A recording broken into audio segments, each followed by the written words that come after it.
자, 오늘 8절부터 27절까지 말씀을 통해서 애굽으로 내려간 야곱의 자손들이라는 제목으로 하나님 말씀을 상고하겠습니다.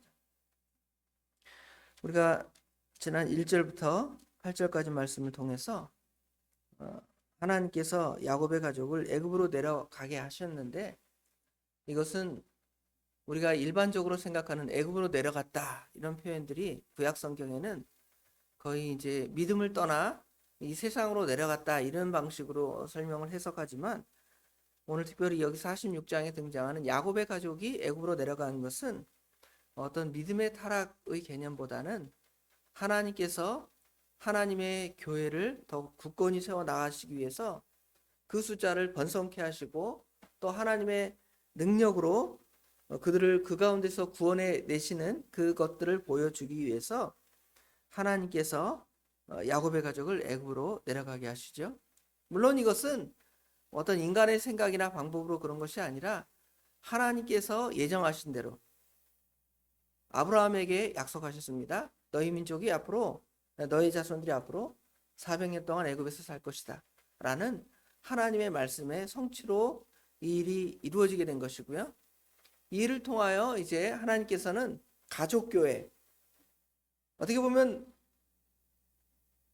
아브라함의 가족은 가족이잖아요. 가족들만이 하나님을 섬기는 데서 이제 하나님께서 처음 아브라함에게 약속하셨던 너로 큰 민족이 되게 하신다는 그 약속의 말씀으로 민족 교회를 이루게 하시고, 이제 아브라함에게 원래 약속하셨던 너로 큰 민족들이 되게 한다는, 그래서 세상의 모든 민족이 너로 말미암아 창대하고 복받는다라는 창세기 12장의 말씀의 성취로 이제 그 숫자적인 번성뿐만 아니라 종족적으로도 이제 이방인까지 다 그 구원 안에 포함되는 그 역사까지를 사실은 이 아브라함의 족보 안에서 하나님께서 이 일을 이루어 가시는 것을 볼 수가 있습니다. 그런 측면에서 단순하게 70명의 나열은 그들의 가족 무슨 족보 식구가 이렇게 되었다 이런 개념도 있지만, 하나님께서 하시는 또 다른 의미를 그 안에서 생각해 볼 수 있다는 것이죠. 먼저 이 이민의 명단에서 우리가 생각해 볼 수 있는 부분들이 있습니다. 먼저 쭉 이름이 나열되어 있지만 전체적인 문제라기보다는 여기 보면 가나안 여인들이 좀 포함되어 있다는 걸 알 수가 있죠. 시므온이 가나안 여인의 소생 사울을 낳았다는 표현을 보면 하나님께서 일반적으로 이 아브라함과 아브라함 가게 안에 이방인들, 특별히 가나안 여인을 포함시키지 않았지만 그 안에도 분명히 이방 여자가 포함되어 있음을 볼 수가 있습니다.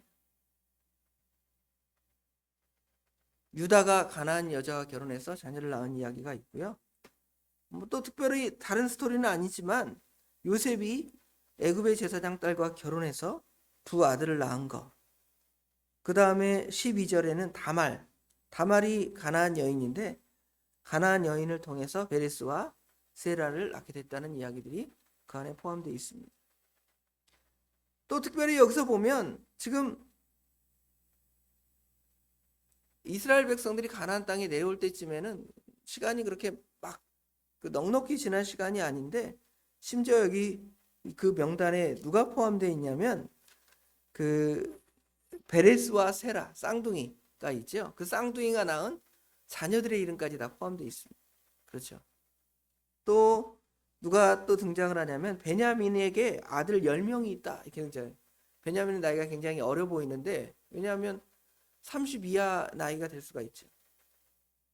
야곱의 그 아들 중에 요셉이 30세쯤에 총리가 되었으니까 30 이하의 나이인데도 요셉보다 더 어리잖아요, 베냐민은. 그런데도 아들의 이름이 10명이나 기록되어 있어요. 그렇죠. 그럼 왜 그렇게 기록됐을까를 보면 이것은 지금 그 70명의 숫자가 정확하게 애굽에서 내려간 숫자라기보다는 이제 애굽에서 내려가서 어느 정도 이 12개의 가문이 정착을 하면서 그 숫자를 정확하게 파악을 해보니까 대략 70명 정도가 되었다 이렇게 추정을 하는 것이지, 딱 70명의 숫자가 다 같다 이렇게 이야기는 조금 어려운 부분이 있습니다. 그럼에도 하나님께서 이들을 통하여 중요한 그 야곱의 가문을 이루게 하시고 하나님의 뜻을 진행해 나가시는 것을 우리가 볼 수가 있습니다. 그 다음에 생각해 볼 수 있는 것은 지금 12형제가 있죠. 12형제가 있는데 12형제가 전부 다 애굽으로 내려갔다는 것입니다. 여러분 형제들이 쭉 있는데 우리 형제들이 전부 부산으로 이사 갑시다, 서울로 이사 갑시다 그러면 형제 12의 마음이 다 통해서 가족들이 있고 식구들이 다 이렇게 창성해 있는데 이사 갑시다 그러면 다 이사 쉽게 가요? 그러지 않잖아요. 이민간 어떤 누님이나 형님이나 있을 수 있고 그런데도 그 식구들이 전부 다 이민 가는 게 아니잖아요. 그 마음이 다 거의 일치될 수가 없습니다. 그럼에도 하나님께서는 이들에게 빠짐없이 한 믿음, 한 마음을 주셨기 때문에 이것이 가능한 것이지 인간적인 방식으로는 이 일이 결코 이루어질 수 없다는 것입니다. 우리 교회도 마찬가지 아니에요? 다 우리 권사님들 식구들이 있고 다 처지 형편이 있지만 이 하나님 일대에 살면서 하나님의 교회에 이렇게 출석하고 이 교회에서 정착하게 되는 것이 어떻게 그게 가능하겠습니까? 한 형제도 마음이 안 통하는데. 그렇죠. 이건 뭐냐면 한 믿음이 있고 한 마음이 우리 성도님들 가운데 있으니까 다른 교회보다 우리 교회 또 우리 교회 안에서 서로 한 마음이 되고 한 뜻이 되는 것을 우리가 생각해 볼 수가 있습니다. 그게 얼마나 귀한지 몰라요. 그릇된 이단 사상이나 아니면 잘못된 어떤 속이는 그러한 세상에 많은 그 기독교라는 이름을 가지고 속이는 사람들이 있지만 그래도 정통의 신앙을 가진 사람들이 또 특별히 하나님의 한 귀한 교회 안에서 한 몸 하나가 된 것은 우리가 하나님의 복된 은혜라는 것을 볼 수가 있습니다. 오늘 찬송가 사철의 봄바람 불어있고 그러잖아요. 거기도 정말 무슨 한 식구 자기 가정 그 다음에 뭐 같이 먹고 마시는 그런 개념보다는 믿음 안에서의 한 형제가 우리 하나님 아버지 앞에서 서로 연합하고 하나 된 그런 개념들을 그 안에서 찬송하고 고백할 수 있다는 것을 볼 수가 있습니다. 그 다음 볼 수 있는 것은 지금 하나님께서 야곱에게 12아들을 주셨는데 이전에 아브라함과 이삭에게 있어서 하나님께서 씨로 주신 아들은 한 아들씩 돼요. 처음에 아브라함의 아들 이삭이 등장을 하는데 이삭 외에 여러 아들이 있지만 하나도 그 가문 안에 들어가지 못했죠. 반면에 심지어 이삭도 어땠습니까? 두 아들을 낳았는데 그것도 심지어 둘이 쌍둥이입니다. 그러나 하나님께서 야곱과 에서를 가르시고 하나님께서 야곱을 택하시고 야곱은 사랑하시고 에서는 미워했다 그랬죠. 이것이 이 야곱 대까지 하나님께서 진행하신 방식이라면 하나님께서는 야곱에게는 12아들을 주셨는데 그 12아들에는 자기가 사랑하고 자기가 본부인이라고 생각하는 라헬 또는 물론 속아서 처음에는 결혼해서 처음 결혼한 레아 이 자녀들만 어떻게 보면 그 가문 안에 들고 그 중에서도 하나님께서는 유다 아니면 요셉 이 아들만 택해서 나머지는 다 탈락 이렇게 만들어 가실 수 있잖아요. 그러나 그러지 않고 하나님께서 12아들 심지어 본처의 아들이 아니라 첩의 아들인 그 자녀들까지도 그 야곱의 족보 안에 넣어서 믿음의 계대 안에 들어가는 걸 볼 수가 있죠. 이것은 신약의 모든 성도들이 하나님 안에서 이제는 구원받는 것이 어떤 특별한 선택, 구약적 개념의 특별한 선택의 개념이 아니라 하나님께서 모든 사람들을 심지어 입양한 자녀들까지도 그 안에 족보에 들어가는 그런 개념들로 우리가 생각을 해보면 되겠어요. 그리고 이 족보 안에는 결코 종들의 명단이 없습니다. 분명히 아브라함에게는 318명의 그 수하의 남자들이 있었다 그랬잖아요. 그러면 이삭, 야곱에게는 없었습니까? 분명히 있었을 거예요. 아마 그 목축업을 하고 그 일을 감당하려면 그 안에 수많은 사람들이 있었어요. 심히 부자였고 강대한 사람이었지만 그 종들의 명단은 아무도 이 안에 넣지 않았어요. 그렇죠? 누구만 넣었어요? 그 혈연적으로 혈통적으로 그 안에 들어간 사람들만이 그 안에 들어가 있음을 알 수가 있습니다.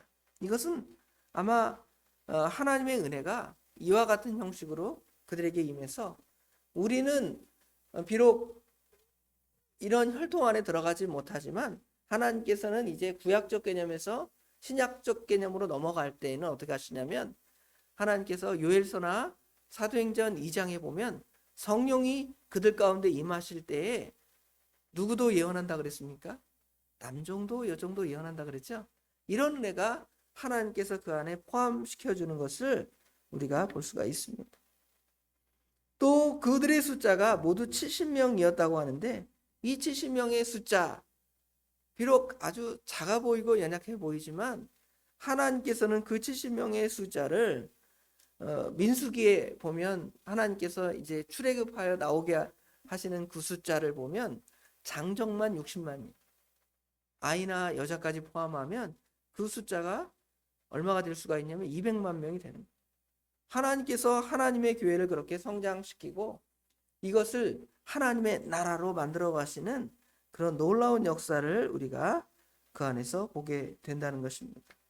오늘 하나님께서 야곱의 가족을 통하여 이루어 가시는 진정한 부흥, 그냥 숫자적인 의미에서의 부흥도 있지만 하나님께서 하나님의 역사를 이루어 가시는 하나님의 큰 민족을 이루어 가시는 구약에 등장하는 70이라는 작은 숫자로부터 시작을 해서 신약에는 모든 민족이 하나님의 은혜 안에 들어가고 숫자적으로 커지는 그러한 역사가 그 안에 나타나는 것을 볼 수가 있는데 이것이 바로 하나님께서 우리에게 보여주신 그 은혜라는 것을 이 창세기 46장의 족보를 통하여 우리에게 보여줍니다. 지금 이스라엘 가문은 굉장한 위기에 있습니다. 하나님께서 가나안 땅에 정착하라고 했지만 그 가나안 땅에는 흉년이 들었고 그들에게는 어찌할 바를 모르는 하나님의 뜻이 있지만 하나님께서 그들로 하여금 그러한 위기 가운데서 자기들이 마음에 두었던 그것이 아니라 하나님께서 행하실 그 일들, 결국 하나님의 말씀을 붙들고 나아가야 할 그 방향을 여기 70명의 사람들에게 주실 때 그들이 순종하여 갔고 하나님께서는 그들을 통하여 이제 창세기 시대에서 출애굽 시대로 숫자를 200만이나 불리시는 하나님의 놀라운 역사를 이렇게 위기를 통하여 기회로 바꾸시는 것을 볼 수가 있습니다. 이들이 이제 처음에 가나안에 살아갈 때의 70명의 사람은 야곱의 한 가문의 사람들로 살아가지만 그 안에서 많은 연약함과 부족함이 있었습니다. 그렇죠? 그러나 하나님께서는 그들을 가나안 땅으로 들이시고 그들로 하여금 과거의 그런 삶들, 가나안 땅의 삶을 청산하게 하시며 이제 신앙 안에서 비록 애굽으로 왔지만 애굽은 사실은 가나안보다 더 심한 하나님의 은혜가 없는 땅일 수 있습니다.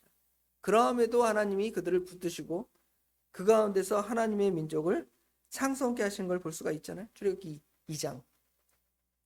출애굽기 1장 2장에 보면 하나님께서 그 이스라엘 백성들, 요셉을 알지 못하는 바로가 등장을 하고 이스라엘 백성들을 이렇게 괴롭히고 학대하지만 그 가운데서 이스라엘을 창성케 하는 것을 볼 수가 있습니다. 그리고 마지막으로는 결국은 이 공동체가 하나님 안에서 하나 되고 희생하는 그러한 장면들을 우리가 이 안에서 보여주는데 다양한 사람, 70인의 사람이지만 다 생각과 어떤 사상이나 이런 것들이 다 다르지만 믿음 안에서 결국은 하나가 되고 하나님의 기쁘신 뜻을 순종하여 나아갈 때에 하나님의 교회가 진정으로 부흥하는 하나님의 놀라운 역사를 보게 될 것을 이 족보 안에서는 우리에게 친히 보여줍니다. 우리 교회가 비록 숫자적으로 이렇게 연약해 보인다 할지라도 하나님께서 이스라엘 백성들에게 행하신 그 놀라운 역사를 우리 가운데도 행하실 것을 믿고 우리도 서로 하나 되고 연합하고 주님의 뜻을 이루어가는 귀한 교회가 되기를 주님의 이름으로 축원합니다. 기도하겠습니다. 아버지 하나님, 은혜와 사랑을 진심으로 감사합니다.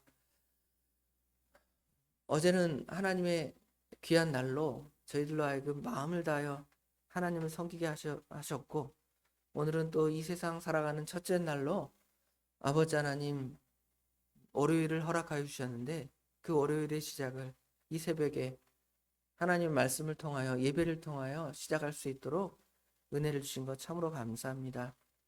하나님께서 야곱의 가정을 이제 가나안 땅에서 애굽으로 옮기시는 하나님의 놀라운 역사를 보면서 그 숫자적인, 그리고 그 구성원 안에서의 여러 다양성과 또 그 안에서 서로 하나 되고 연합한 아버지 하나님 진리 안에서 연합됨을 또한 보게 하시고, 그러한 역사를 통하여 이스라엘 가문이 번성하고 창성한 것처럼 하나님의 교회가, 신약의 하나님의 나라가 그렇게 창성할 뿐만 아니라 또 하나님께서 우리 예수하나교회를 그렇게 사랑하여 주셔서 또 그런 역사를 우리 안에 보게 하실 것을 우리가 소망합니다.